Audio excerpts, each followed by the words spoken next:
no matter what. We'll talk later as to, when we met and how it all started.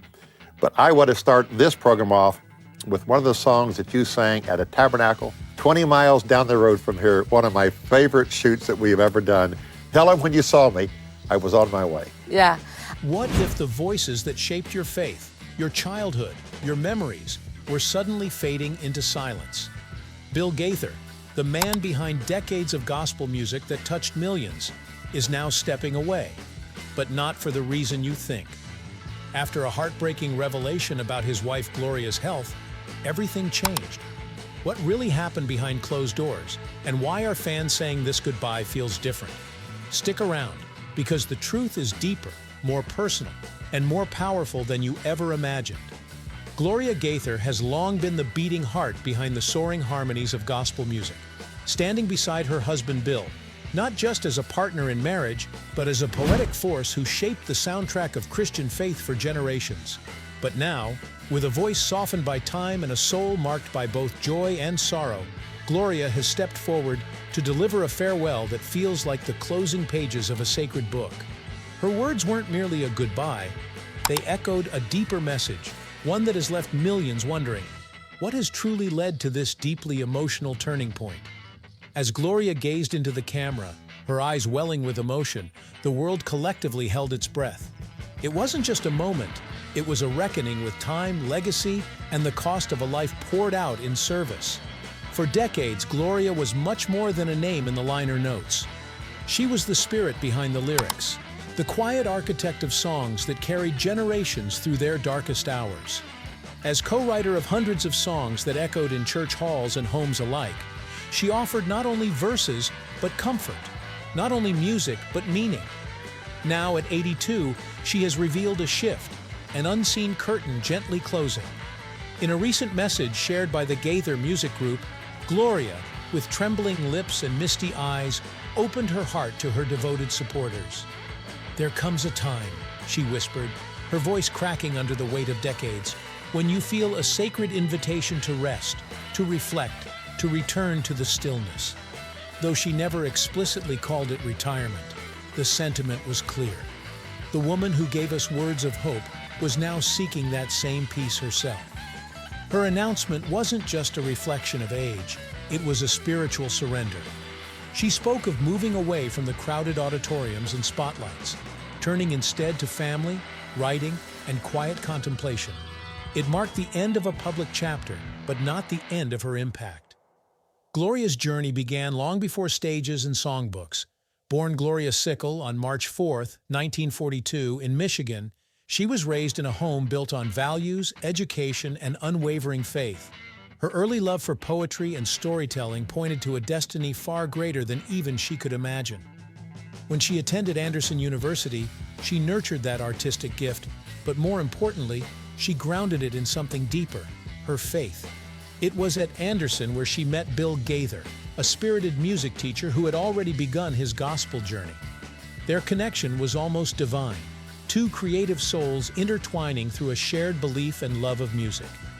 When they married in 1962, they weren't just starting a family, they were building a movement. In the early days, Gloria kept her teaching job while Bill pushed deeper into music, but soon her writing, infused with grace and raw honesty, began shaping the very core of their sound. The chemistry was unmistakable. Bill built melodies, Gloria breathed life into them. Together, they crafted songs that didn't just sound beautiful, they spoke to the human experience. One of the most powerful turning points in their shared journey came in the form of a song written not from joy, but from pain. Because He Lives wasn't born in triumph, but in anxiety and fear. The world outside was unraveling: war, political unrest, spiritual uncertainty. Inside their home, Gloria was carrying their third child, weighed down by the heavy questions that haunt every parent. What kind of world am I bringing this child into?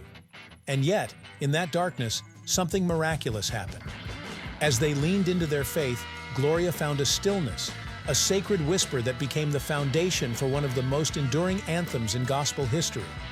The lyrics poured from her not as lofty proclamations, but as a mother's plea for hope.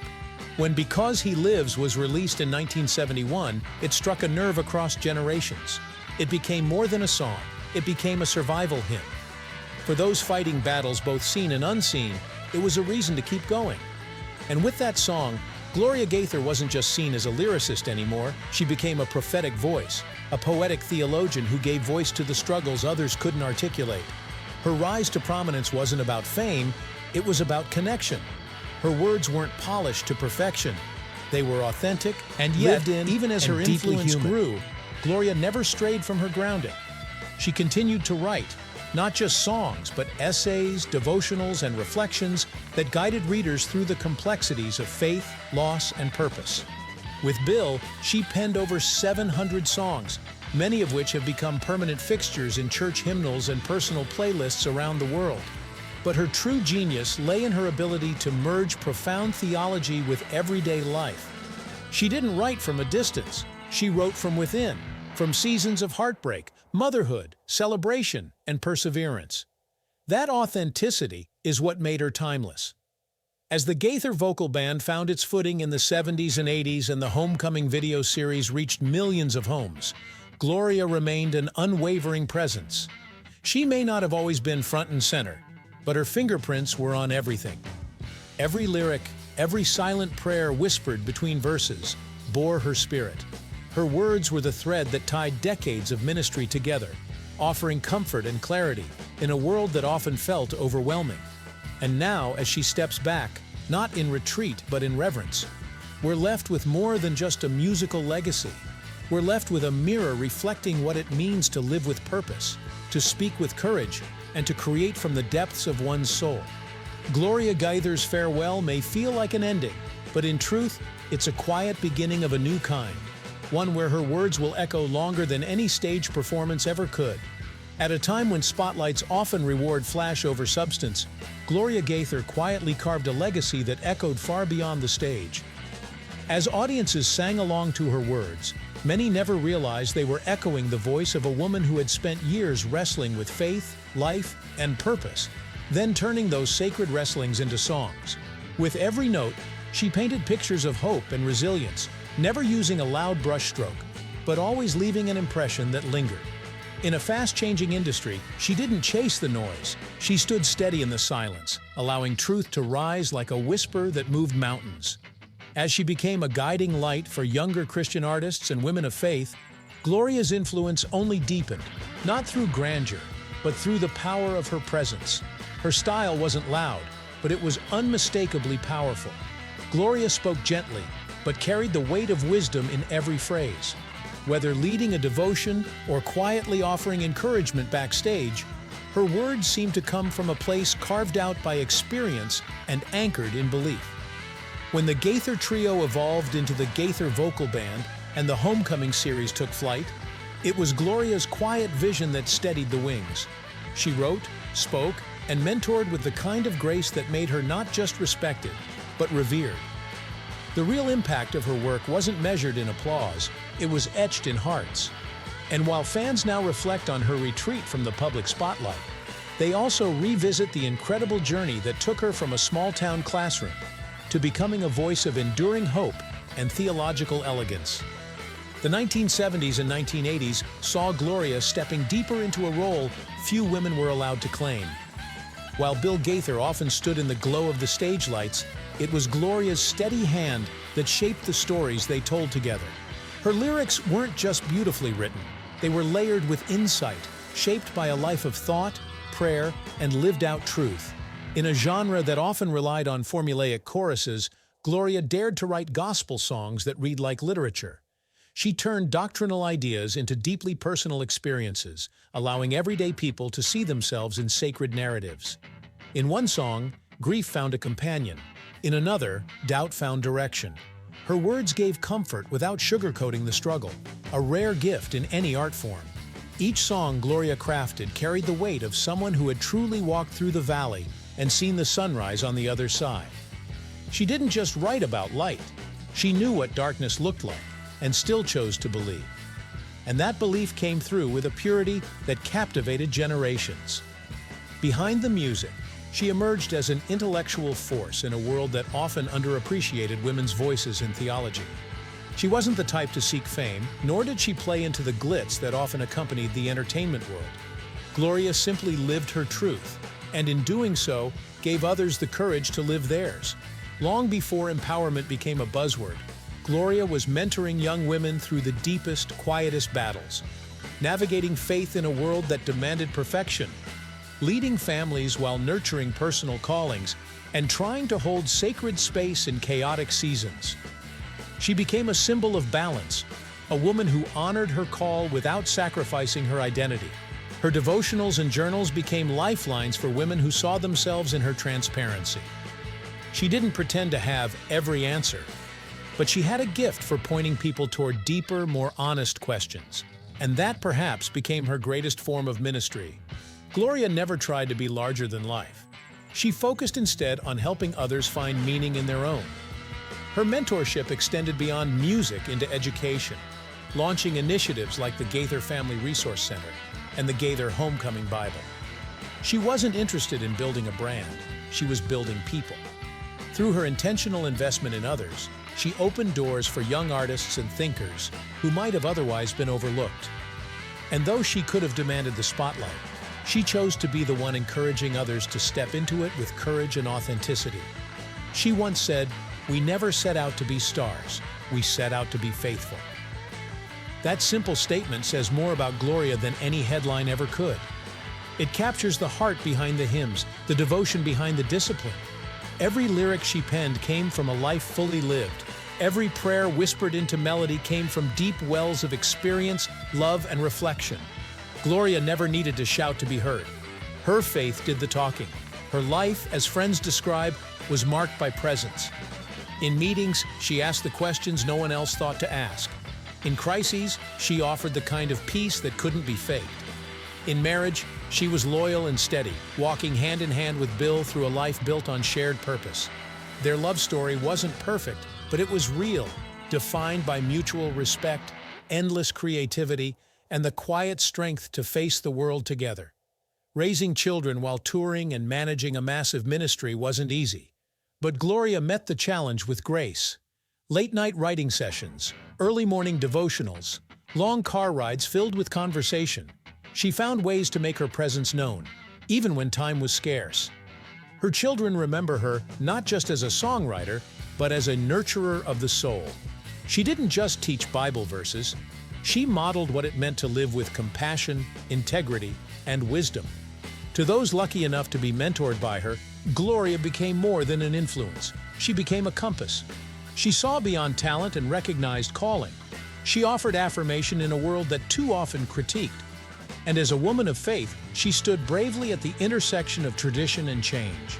Gloria didn't shy away from the complexities of theology or the tensions of life. She leaned into them, knowing that true faith wasn't fragile. Her legacy is not just a collection of songs, books, or conferences. It's a life that modeled how to love well, serve humbly, and remain steadfast when the winds of culture blow strong.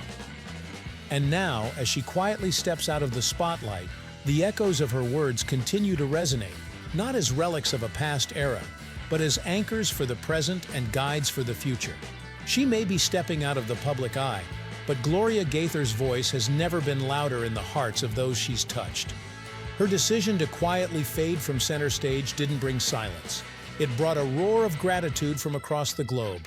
Fans flooded the internet with messages that read like love letters, each one laced with the raw emotion of someone who felt seen, comforted, or saved by her lyrics.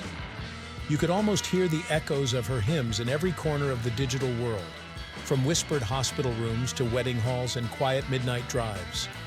One viewer wrote, "She got me through the darkest valley," while another said, "Her words were my mother's final lullaby."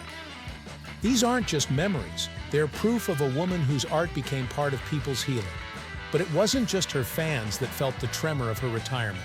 Behind every note and every verse was a woman whose first audience was always her family.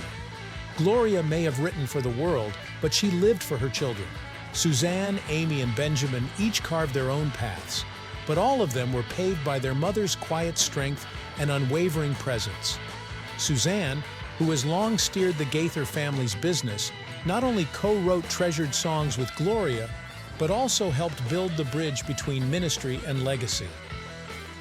Amy took a more introspective road, becoming a poet and teacher, diving deep into the philosophical richness that filled their dinner tables. She once revealed how her mother encouraged them not just to believe, but to understand.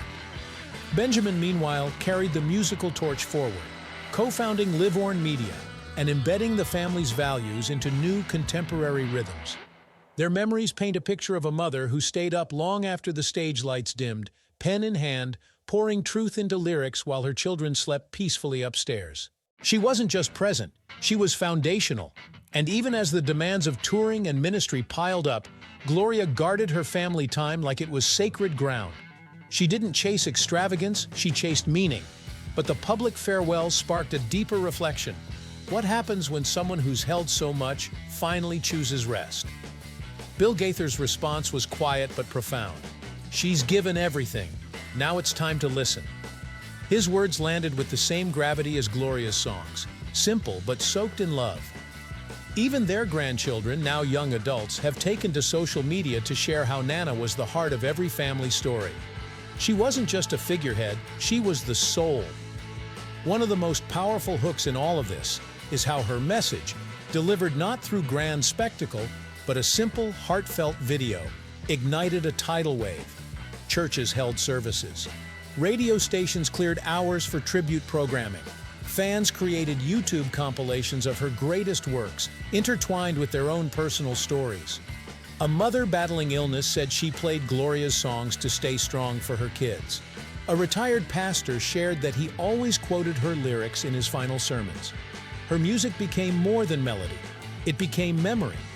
And in the background, Gloria herself watched all of this unfold not with fanfare, but with humility. It's not a goodbye, she reminds us. It's a shift. A decision to embrace a quieter season, not because her voice has weakened, but because it's now carried by millions. That's the kind of ending few artists get, and even fewer earn. What's even more striking is how Gloria balanced a grounded life with incredible success.